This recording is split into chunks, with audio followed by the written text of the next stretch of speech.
नमस्कार. तुम्हाला मी आज बटाटा व साबुदाण्याचे पळी पापडची रेसिपी शेअर करणार आहे. अगदी 2च वाट्याच्या प्रमाणामध्ये ते तुम्हाला दाखवणार आहे. तर अगदी साध्या सोप्या पद्धतीने हे उपवासाचे पळी पापड बनतात. तर नक्की करून पहा. अगदी छान अशा चवीला लागतात. चला तर मग व्हिडिओला सुरुवात करूया. तर आदल्या दिवशी मी साबुदाणा हा रात्रभर छान असा भिजत घातलेला होता. अशा प्रकारे मऊसूत असा आपला साबुदाणा भिजलेला पाहिजे.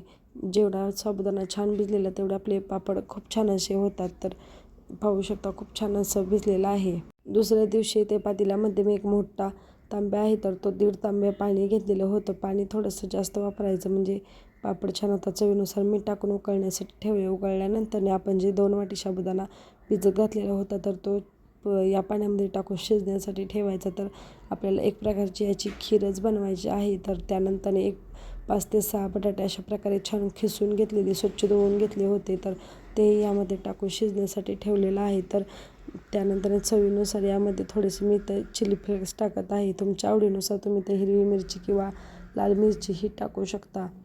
तुमच्या इकडे जर उपवासाला जिरे वगैरे खात असतील तर तेही टाकू शकता. आमच्या इकडे खात नाहीत म्हणून मी टाकलेलं नाही. तर अशा प्रकारे यावरती साय आलेले आहे. तर आपले मिश्रण झालेलं आहे व कलरही अगदी साबुदाण्याचा ट्रान्सपरंट झालेला आहे. जे काही थोडेसे राहिले आहेत तर ते राहून द्यायचे. तळल्यानंतर खूप छान अशा प्रकारे साबुदाणा उठतो. त्यानंतर ते प्लॅस्टिकच्या कागदावरती छान असे थोडंसं थंड झालं की पापड टाकून घेतलेले आहेत. खूप जास्तही पातळ करायचे नाहीत. जर पातळ केले तर निघताना खूप प्रॉब्लेम होतो. तर अगदी मध्यम याच्यामध्येच थिकनेसमध्येच करायचे म्हणजे पटकनही निघतात व छान पापड तयार होतात.